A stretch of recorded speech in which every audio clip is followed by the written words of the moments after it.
শীতের শুরুতে নাটোরে খেজুরের রস সংগ্রহে ব্যস্ত সময় পার করছেন গাছিরা। কার্তিকের প্রথম থেকেই চলছে রস সংগ্রহ ও গুড় তৈরির কাজ।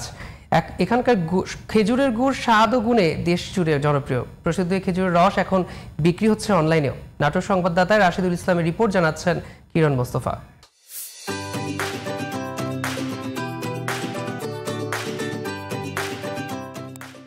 শীতের আগমনী বার্তার সাথে সাথে নাটোরে শুরু হয়েছে খেজুর রসের মৌসুম। খেজুর গাছ থেকে রস সংগ্রহের জন্য গাছও প্রস্তুত করেছেন গাছিরা। ইতিমধ্যে গাছ থেকে রস সংগ্রহ ও গুড় উৎপাদন শুরু করেছেন অনেকেই। কার্তিক থেকে চৈত্র মাস পর্যন্ত চলে খেজুর রস সংগ্রহের মৌসুম। খেজুর গাছ থেকে বাড়তি আয় হওয়ায় খুশি কৃষকরা। রস সংগ্রহের জন্য গাছগুলো পচপাচ করে এবং কার্তিক মাসের পর থেকেই আমাদের রস শুরু হয়ে যায়। পরে 70টা গাছ লাগাই, আমরা এটাতে ভালো লাভবান হই। আমরা এই গাছ আমরা ভালো লাভবান হই। নাটোরের তৈরি খেজুর গুড়ের স্বাদ ভালো হওয়ায় চাহিদাও বেশি। স্থানীয় বাজারের পাশাপাশি ঢাকা, চট্টগ্রাম ও রাজশাহী সহ দেশের বাইরেও বিক্রি হয় এখানকার উৎপাদিত গুড়। এই গুড় হাটে বিক্রি করে, এরপরে আমরা রস দিয়া জামাইজি যত আত্মীয় স্বজন আছে সবাইকে পিঠা পুলি বানা খাওয়াই এবং উৎসব করি।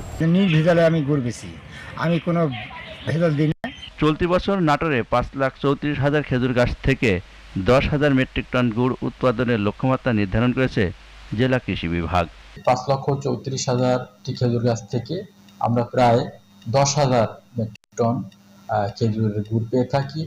এই গুড়ের যদি বাজার মূল্য হিসাব করা যায় তাহলে সেখানে কিন্তু প্রায় আমরা দেখছি যে যদি 160 টাকা কেজি ধরি তাহলে সেই হিসেবে আমাদের প্রায় 160 কোটি টাকার খেজুরের গুড় উৎপাদন হয়। শীতের সকালে রসে ভেজানো মুড়ি, পিঠা, পায়েস ও ক্ষীর সব মিলিয়েই খেজুর রস যেন গ্রাম বাংলার ঐতিহ্য ও স্বাদের এক অনন্য প্রতীক।